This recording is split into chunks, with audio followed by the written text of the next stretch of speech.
오늘의 말씀은 갈라디아서 3장 6절에서 9절 말씀입니다. 아브라함이 하나님을 믿음에 그것을 그에게 의로 정하셨다 함과 같으니라. 그런즉 믿음으로 말미암은 자들은 아브라함의 자손인 줄 알지어다. 또 하나님이 이방을 믿음으로 말미암아 의로 정하실 것을 성경이 미리 알고 먼저 아브라함에게 복음을 전하되 모든 이방인이 너로 말미암아 복을 받으리라 하였느니라. 그러므로 믿음으로 말미암은 자는 믿음이 있는 아브라함과 함께 복을 받느니라. 아멘.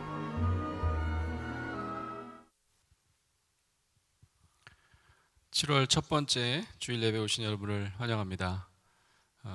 우리 드림 찬양대 오래간만에 하는 거죠? 예, 너무 감사합니다. 요즘 성가대 연습하기도 힘들고 여러 가지 위험이 많이 있는데 저렇게 조리용 마스크를 끼고 찬양을 아주 잘 해주셨습니다. 감사합니다. 연초에 갑자기 전대미문에 바이러스가 출현했다는 소식으로 한 해를 시작한 것 같은데 어느덧 반년이 훌쩍 지나버렸습니다. 최근 코로나19 이후 새로운 시대에 대한 논의가 한창입니다. 소위 포스트 코로나 담론이 많이 등장하는데 저도 뭐 그런 담론에 참여도 최근에 한 적이 있고, 그런데 이런 포스트 담론의 범람에 대해서 회의적인 시각을 가진 분도 많습니다. 지금 포스트를 논할 때가 아니라는 거죠. 언제 이 코로나19가 끝날지도 정확하게 알지 못하는데 끝난다고 가정하고 그 이후 세계를 논하는 것 자체가 너무 이른 논의다라고 하는 겁니다. 그리고 학문적으로는 이 포스트라는 용어를 붙이려면 그 이전 세계관의 한계를 넘어서는 그런 어떤 담론이 생겼을 때, 그래서 이제 그 이전 세계를 좀 다소 이렇게 비판적인 거리를 두고 볼 수 있는 시각을 가질 수 있을 때 우리가 포스트 땡땡 이렇게 얘기를 하는데, 예를 들면 포스트 모더니즘이라고 하면 이 근대주의에 대한 한계가 너무너무 명확하다, 이제는 넘어서야 된다, 그래서 이제 넘어설 수 있는 방법도 막 이렇게 소개가 될 때, 그럴 때 비로소 이제 포스트 모더니즘 이렇게 할 수 있는 것처럼 포스트 코로나 이거 아마 없을지도 모른다. 아마 코로나19가 끝나면 코로나20이 올 수도 있고 코로나19가 올 수도 있고, 우리가 생전 또 처음 들어본 바이러스 이름이 생겨서 인류를 괴롭힐지도 모른다. 그러니까 아마 내내 코로나 시대지 포스트 코로나 시대는 아마 열리지 않을 수도 있다. 이런 암울한 얘기를 하시는 거죠. 이렇게 코로나19 관련된 논의를 요즘에 이렇게 들어보면 자꾸 마음이 무거워집니다. 여러분도 그러시죠? 이게 도대체 언제 끝나는 거야? 안 끝난다는데 그러면 도대체 우리는 어떻게 살아야 되는 거야? 코로나19 사태가 처음 발생했을 때 중국 폐렴이라고 우리가 불렀다가 중국이 아주 강하게 반발했습니다. 그래서 국제사회가 그럼 이름을 좀 정해야 되겠다. 그래서 여러분 잘 아시는 코비드 19이라고 하는 약자로, 우리는 흔히 코로나19라고 부르죠. 명칭으로 이제 통일을 하게 됩니다. 그런데 이제 미국은 계속해서 이번 코로나19 바이러스의 진원지가 이 중국이라면서 사실 미국이 지금 국내 방역 실패에 대한 여러 가지 비난을 많이 받고 있는데 자꾸 이제 중국으로 몰아가는 분위기죠. 중국이 처음에 잘 막았으면 미국을 비롯해서 모든 세계가 이렇게 고생 안 했을 거다. 어쩌면 이 피해에 대한 어떤 구상권까지 국제적으로 청구해야 되겠다. 이런 얘기도 지금 하고 있습니다. 진짜 코로나19 바이러스의 진원지는 어디일까요? 과연 중국의 한 도시에서 출현했다고 그 도시를 책임지는 그 국가가 책임을 져야 한다, 이렇게 말할 수 있을까요? 최근에 어떤 아이가 아버지한테 이렇게 물었다고 하죠. 아빠, 배트맨이 좋은 사람인 줄 알았는데 최근에 배트맨이 이제 인류를 위해서 싸우지 않는다면서요? 그래서 왜 그런 소리를 해? 그랬더니 아니, 이 박쥐 모양을 한 배트맨이 자기가 좋아하는 여성에게 키스를 하면서 바이러스가 온 세계로 전파됐다고 하던데요. 굉장한 상상력이죠. 어쩌면 뭐 우습게 소리로 만들어낸 말 같기도 하지만 정말 박쥐 안에 살던 어떤 바이러스가 원인이라면 한번 생각해 보세요, 여러분. 박쥐가 밤에 몰래 우리 인간 세상에 날아와서 우리를 공격했거나 우리 피를 빨아먹었거나 그러지 않았다면 대체 어떻게 박쥐 바이러스가 중국은 물론이고 온 세상에 퍼지게 된 걸까요? 실은 이 전파 방향이 정반대입니다. 깊은 동굴 속에서 잠을 자고 있던 박쥐들을 세상으로 끌어낸 것은 다름 아닌 우리 인간들입니다. 박쥐가 어린아이의 상상처럼 배트맨처럼 인간 세상에 침투한 것이 아니라 우리가 그들의 세상에 침입했던 거죠. 작년에 코로나19 바이러스가 생기기 전에 제가 중국에 학회가 있어서 세미나가 있어서 참여한 적이 있어요. 근데 그 가이드가 밤에 재밌는 데 데려간다고 데려간 데가 바로 재래시장입니다. 재래시장에 가면 여러분 뭐 아시죠? 미국 중국 사람들이 워낙 아무거나 그냥 뭐 자동차 바퀴 빼는 거 다 먹는다고 뭐 그러는데 정말 희한한 것들을 막 그렇게 먹거리로 파는 시장이었습니다. 제가 뭘 발표를 했는데 제가 대표로 뭘 먹어야 된대요. 그래갖고 여기 오는 대부분의 이제 중국 사람이 청도였는데요. 진해를 먹어야 된대, 진해를. 제가 대표로 먹어야 된답니다. 그래갖고 막 사진을 찍으려고 막 그러고 그러는데 꼬챙이에다가 진해를 꽂아갖고 주는데 죽을 지경이더라고요. 그거 쳐다보니까 너무너무 무서워요. 근데 뭐 그게 몸에 좋고 뭐 장수 식품이고 뭐 근데 뭐 그게 리추얼이라고 하니까 뭐 제가 살짝 뜯어 먹은 적이 있습니다. 멀쩡하게 지금 살아 있긴 합니다. 그 여러 가지가 있어요. 뭐 불가사리도 있고 그래서 뭐 어떤 분들은 몇 개 이렇게 집어 잡숴 보시더라고요. 저는 할 수 없이 뭐 리추얼이라고 해서 먹은 건데 근데 거기에 박쥐가 하나 걸려 있었습니다. 박쥐가 이렇게 크게 걸려 있었어요. 천장에. 그래서 제가 물어봤어요. 저건 그냥 장식품이죠? 저것도 먹습니까? 이렇게 물어봤더니 엄청 귀중한 거라는 거예요. 박쥐는 아무나 못 먹는데요. 박쥐는 하도 비싸게 팔아가고 잘 안 들어오기도 하고 그래서 저것도 아마 누가 사가지고 가려고 찜해놓은 물건일 거다 이렇게 얘기를 하더라고요. 박쥐라고 하는 그 단어의 중국어 발음과 축복이라고 하는 중국어 발음이 비슷하답니다. 그래서 아주 귀한 음식이고 아주 귀한 장소에서만 저거를 이렇게 푹 삶아가지고 이렇게 먹는다고 하더라고요. 그때 알았어요. 저는 중국 사람들이 박쥐도 굉장히 귀한 음식으로 생각하고 먹는구나. 박쥐 얼굴을 가만히 한번 보십시오.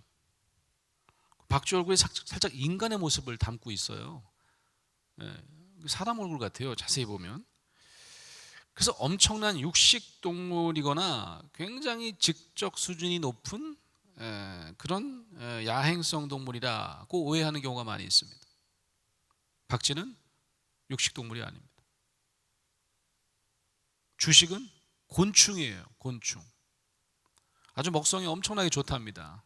그래서 인간에게 해로운 모기나 해충을 1시간 정도면 수백 마리를 먹어 치운다고 그래요. 어쩌면 가만두었다면 인간에게 결코 해를 끼치지 않을 동물이었습니다. 오히려 해충, 모기를 열심히 잡아먹어 주면 우리에게 도움이 되는 그런 동물이었을지도 모릅니다. 이제 앞으로 코로나19와 같은 수없이 많은 변종 바이러스가 인류를 괴롭히게 될 거라는 예측은 괜히 나온 이야기가 아닌 것 같습니다. TV만 틀면 요즘에 나오지 않습니까? 모든 바이러스의 대모라고 여겨지는 이 박쥐에게만 책임이 있는 것이 아닙니다. 예전에는 쥐벼루에서 이제 그 패스트 흑사병이 시작됐다 이렇게 얘기를 하잖아요. 쥐나 이 설치류, 박쥐, 그리고 조류, 영장류도 마찬가지입니다. 침팬치, 이런 영장류에서도 종에서 종으로, 개체에서 개체로 옮겨 다니는 그런 바이러스가 출현합니다. 이걸 소위 인수공통감염증 이렇게 얘기합니다. 인수공통감염병.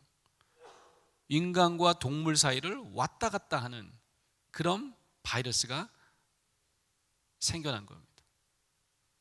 이 바이러스가 지금 엄청나게 그 종류를 헤아릴 수가 없는 거예요.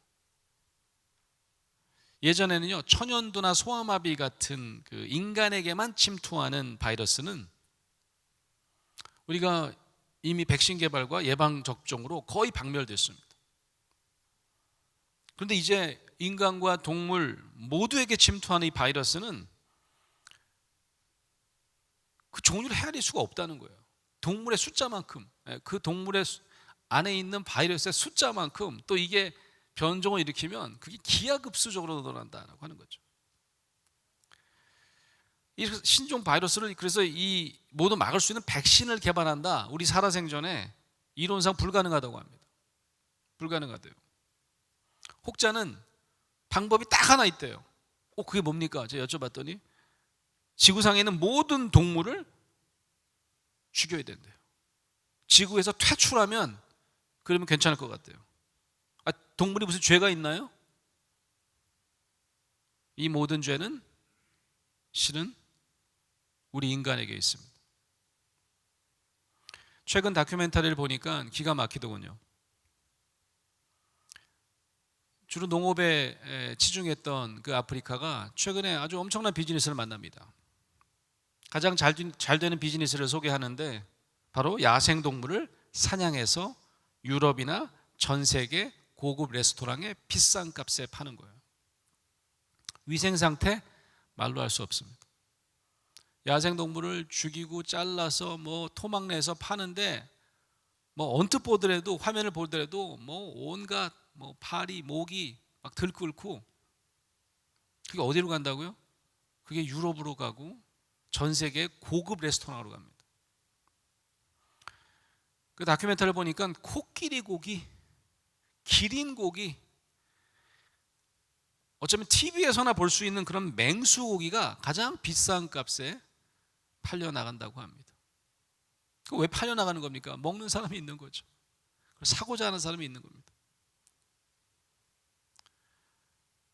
그래서 이화여자대학교 기독교학과의 장윤재 교수님은 얼마 전에 저랑 이제 학술 대회를 하는데 그런 얘기 하시더라고요. 사회적 거리두기, 이거 근본적이지 않습니다. 가장 중요한 게 바로 생태적 거리두기 같습니다. 생태적 거리두기. 탐욕스러운 인간이 자신의 식욕과 호기심으로 자기의 자리를 지켜왔던 야생동물의 서식지를 파괴하는 일, 그래서 종간 접촉 기회를 폭발적으로 증가시켰던 일, 그게 지금 우리가 경험하고 있는 이 고통의 가장 궁극적인 원인이다는 말씀입니다.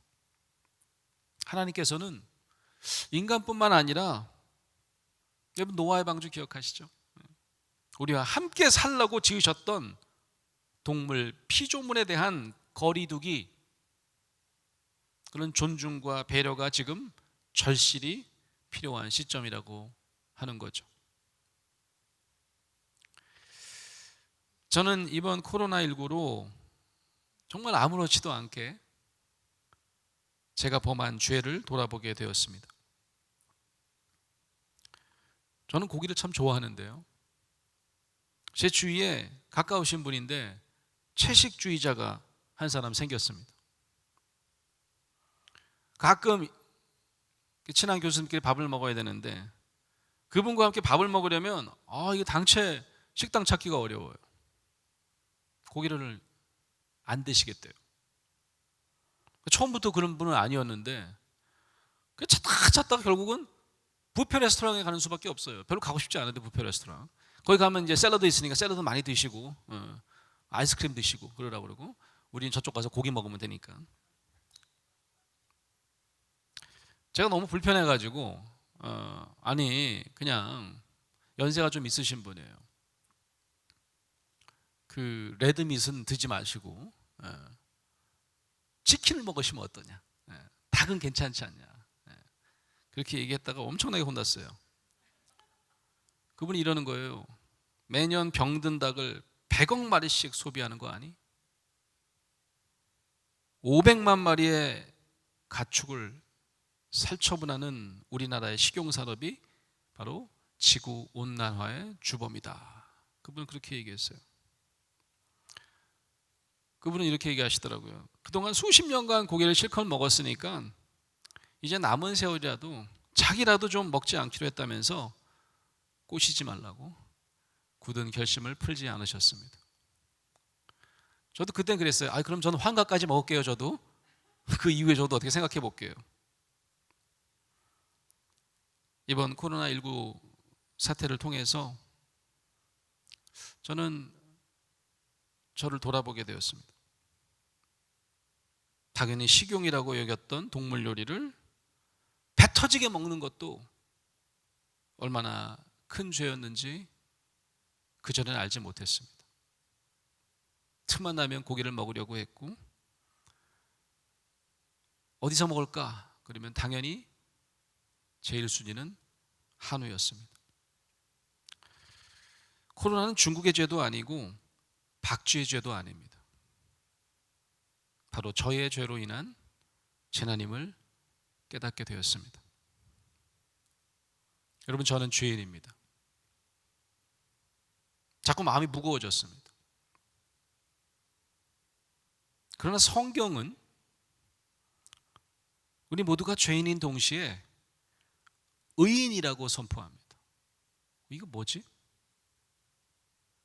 예수 그리스도의 보혈로 우리가 의롭게 되었다고 선포합니다. 마틴 루터는요, 우리 그리스도인들의 의로움은 두 가지로 구성된다고 정의합니다. 두 가지로 구성된다고 정리해요. 하나는 우리 마음의 믿음이고 우리가 믿는 것입니다. 또 하나는 하나님께서 의를 지속적으로 우리에게 돌리시는 것, 하나님께서 계속해서 우리를 의롭다 하시는 것, 이 두 가지로 구성된다, 이렇게 얘기합니다. 우리는 이 두 번째 의를 굉장히 쉽게 망각합니다. 우리가 마음으로 믿어서 의롭게 되지만 믿고 난 후에도 여전히 죄의 잔재는 우리에게 남아 있습니다. 거의 매일매일 죄를 짓고 살아요. 그래서 온전하게 의롭게 되려면 하나님께서 의를 계속 우리에게 돌리셔야 된다는 말씀입니다. 하나님께서 계속 너 의롭다니까 하셔야 된다는 거죠. 그래서인지 루터는 이렇게 얘기합니다. 우리의 믿음은 단순히 하나님의 참된 신성을 인정하기 시작하는 믿음의 작은 불꽃에 불과하다. 제 표현으로 따지면 첫 번째 단추에 불과하다. 그는 그렇게 얘기합니다. 우리가 육체를 가지고 있는 한 죄는 여전히 우리 안에 남아 있습니다. 저의 식욕과 저의 탐욕이 대표적인 죄입니다. 최근에 우리 기독교인은 몇 가지 죄를 너무 집중하는 것 같아요. 우리 안에 있는 이런 정말 흔하디 흔한 죄는 보지 못하고, 뭐 동성애라든지 특별한, 거의 이 죄면 하나님과도 절대로 화해할 수 없다고 믿는 죄들 굉장히 중요하게 부각시킵니다. 이 죄를 짓지 않는 게 가장 중요하다고 여기는 것 같아요. 우리 모두는 죄인입니다. 두 번째 의는 우리의 여생 동안 내내 하나님의 날개 안에 거할 때 두 번째 은은 우리에게 찾아옵니다. 하나님께서 우리의 죄의 잔재를 덮고 끊임없이 우리의 죄의 잔재를 용서하시기 때문입니다. 우리가 그리스도를 무조건 붙잡기 시작한 그 믿음 때문에, 그 믿음으로 인해서 하나님께서는 우리의 불완전한 의를 완전한 의로 만들어 주신다는 말씀입니다. 확실히 죄인인데도 불구하고 하나님께서는 나의 죄를 죄가 아닌 것으로 여기시는 것입니다. 이것이 은혜입니다. 사도 바울도 이러한 그리스도인의 역설에 대해서 증거합니다. 그리스도인은 죄인이자 의인입니다. 불경한 자이면서도 거룩한 자입니다.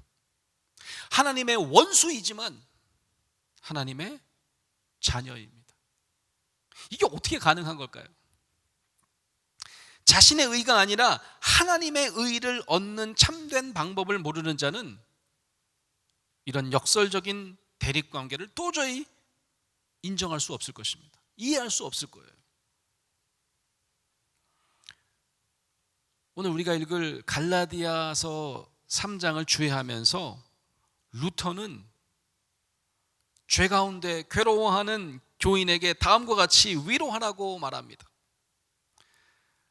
최근에 이 코로나19로 제가 저의 죄를 막 새롭게 깨닫게 되었을 때 이 말씀은 저에게 너무 은혜가 됐어요. 저는 이것을 루터가 직접 저에게 말씀하시는 것으로 여기고 제가 루터의 말을 그대로 한번 인용해서 한번 읽어보겠습니다. 수영 형제요, 현세에서는 죄를 조금도 느끼지 않는 의인이 될 수는 결코 없습니다. 형제님의 몸은 태양처럼 흠이나 점이 없이 깨끗하게 될 수 없습니다. 그러나 형제님에게 티나 주름이 있어도 형제님은 거룩합니다. 수영 형제님은 내 안에 죄가 있고 죄를 느끼는데 어떻게 거룩할 수 있습니까? 라고 되묻겠지요. 형제님이 자신의 죄를 느끼고 인정하는 것은 좋은 신호입니다. 그러니 하나님께 감사하고 절대로 절망하지 마십시오. 병자가 자신의 병을 인정하는 것은 건강을 향해 한 걸음 더 나아간 것과 같으니까요. 그렇지만 어떻게 내가 죄에서 해방될 수 있겠습니까? 라고 또 물으시겠죠. 그러므로 마음이 상한 자를 고치고 죄인을 구원하는 의사이신 그리스도께 달려가십시오. 그리스도께서 죄인에게 화를 낸다고 말하는 이성의 판단을 따르지 마십시오. 자신의 이성을 죽이고 그리스도를 신뢰하십시오. 그리스도를 믿으면 하나님께 영광을 돌리게 되므로 수영 형제님은 의인입니다. 하나님의 신성과 하나님께 속해 있는 다른 모든 것을 받아들이십시오. 수영 형제님이 믿는 분 곧 완전히 의로운 그리스도로 말미암아 용서받게 될 테니까요. 그리스도의 의는 형제님의 의이고 형제님의 죄는 그리스도의 죄랍니다. 이렇게 루터는 죄인을 권고하라고 말씀하고 있습니다. 사랑하는 광교 꿈의 교회 성도 여러분, 사도 바울은 거짓 사도들에게 미혹되고 있는 갈라디아 교인들에게 아브라함의 자손은 그의 혈통적 자손이 아니라고 선포합니다. 유대 혈통을 가졌다고 구원받는 게 아니라는 거예요. 바로 믿는 자가 아브라함의 자손이고 축복의 주인공이라고 선포하는 겁니다. 유대인들의 가장 큰 자부심은 뭐였겠습니까? 자신들이 할례를 받고 율법을 지키며 당연히 혈통상 우리는 아브라함의 자손이라고 주장했을 것입니다.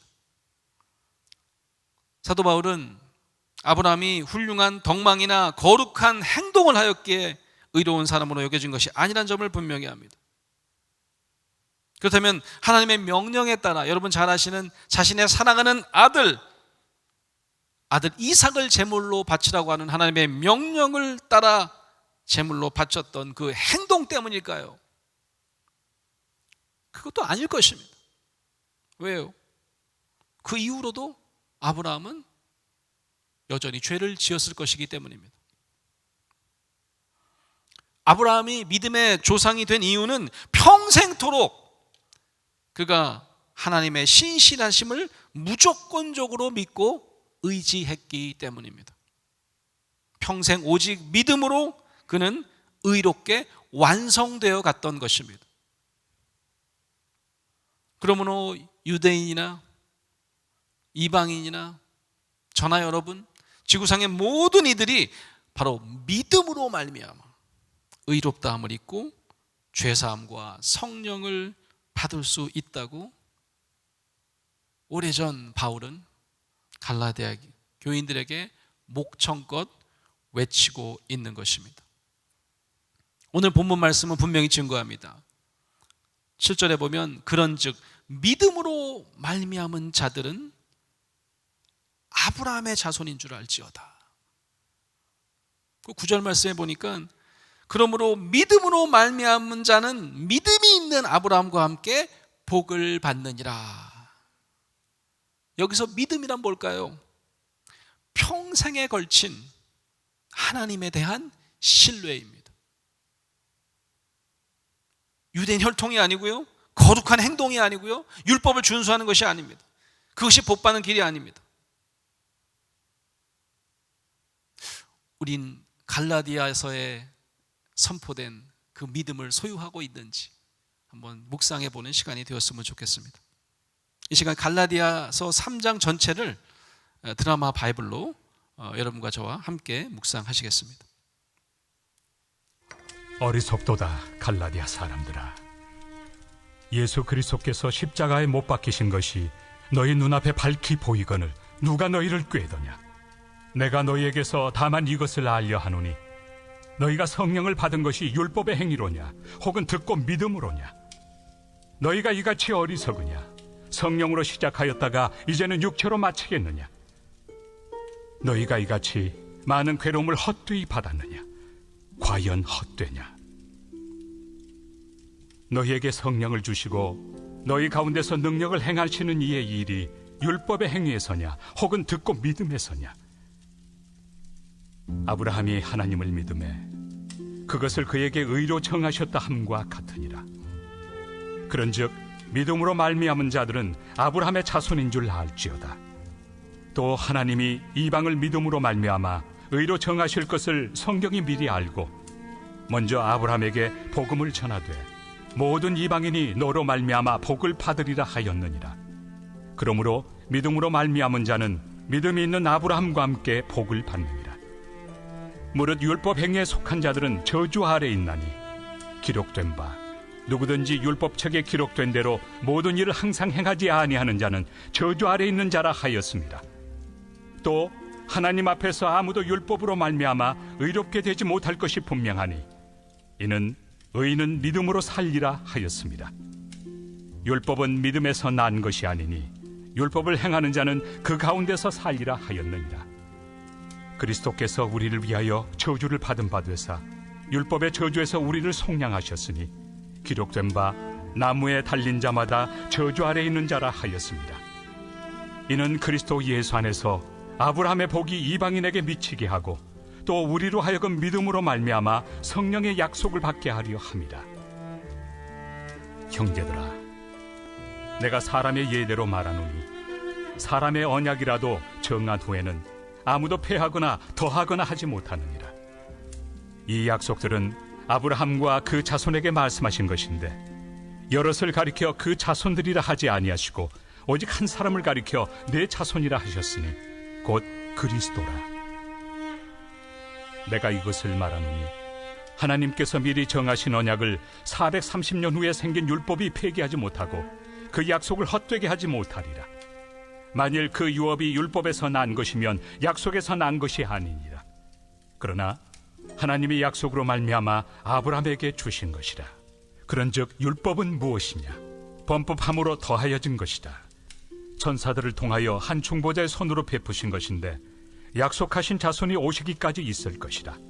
그 중보자는 한 편만 위한 자가 아니나 하나님은 한 분이시니라. 그러면 율법이 하나님의 약속들과 반대되는 것이냐? 결코 그럴 수 없느니라. 만일 능히 살게 하는 율법을 주셨더라면 의가 반드시 율법으로 말미암았으리라. 그러나 성경이 모든 것을 죄 아래에 가두었으니 이는 예수 그리스도를 믿음으로 말미암는 약속을 믿는 자들에게 주려 함이라. 믿음이 오기 전에 우리는 율법 아래 매인 바 되고 계시될 믿음의 때까지 갇혔느니라. 이같이 율법이 우리를 그리스도께로 인도하는 초등교사가 되어 우리로 하여금 믿음으로 말미암아 의롭다함을 얻게 하려 함이라. 믿음이 온 후로는 우리가 초등교사 아래 있지 아니하도다. 너희가 다 믿음으로 말미암아 그리스도 예수 안에서 하나님의 아들이 되었으니 누구든지 그리스도와 합하기 위하여 세례를 받은 자는 그리스도로 옷 입었느니라. 너희는 유대인이나 헬라인이나 종이나 자유인이나 남자나 여자나 다 그리스도 예수 안에서 하나이니라. 너희가 그리스도의 것이면 곧 아브라함의 자손이요 약속대로 유업을 이을 자니라.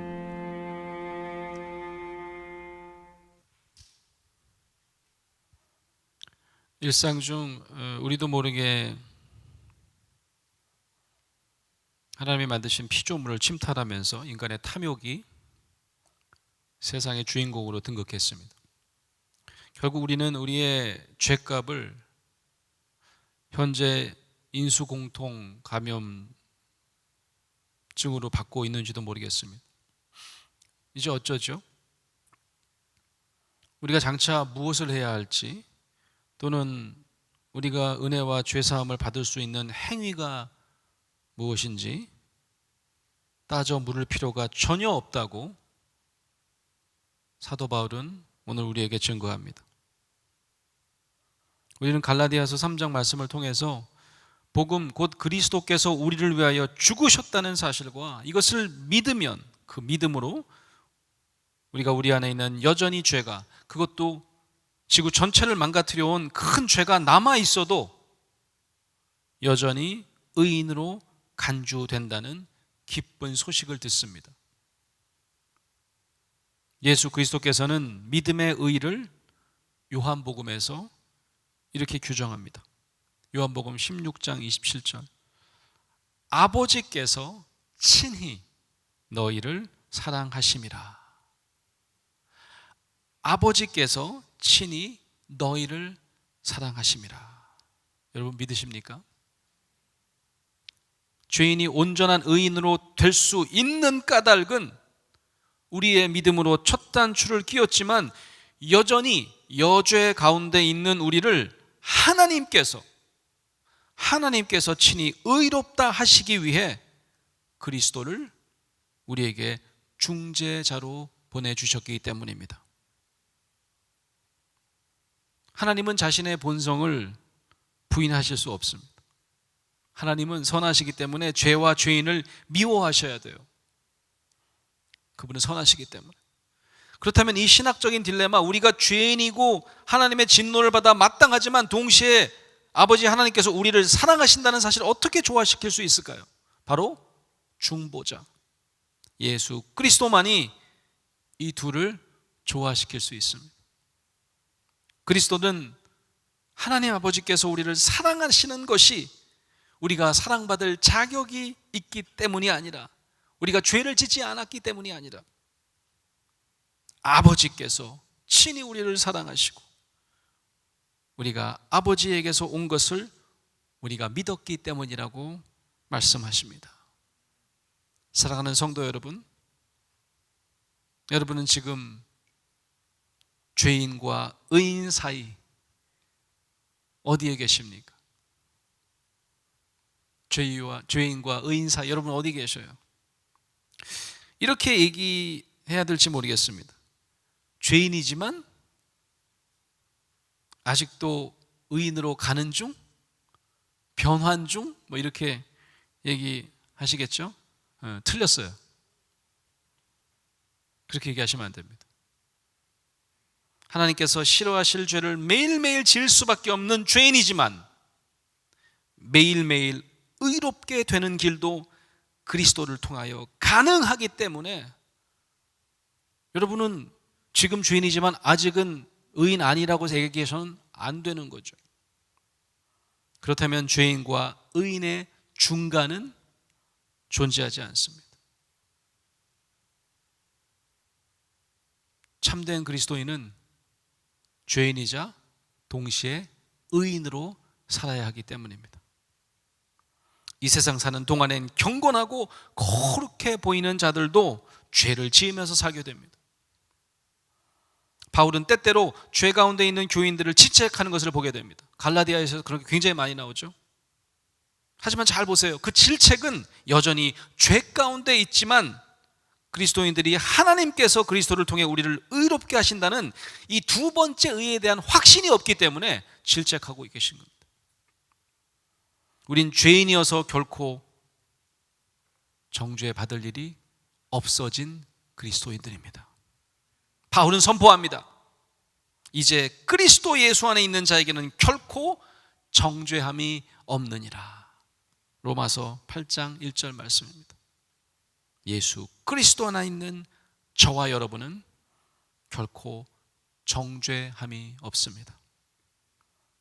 오늘부터 우리를 친히 사랑하신 하나님께서 보내주신 중보자 그리스도로 말미암아 죄인인 동시에 또 의인으로 살아가시는 저와 여러분 되시기를 간절히 축원합니다.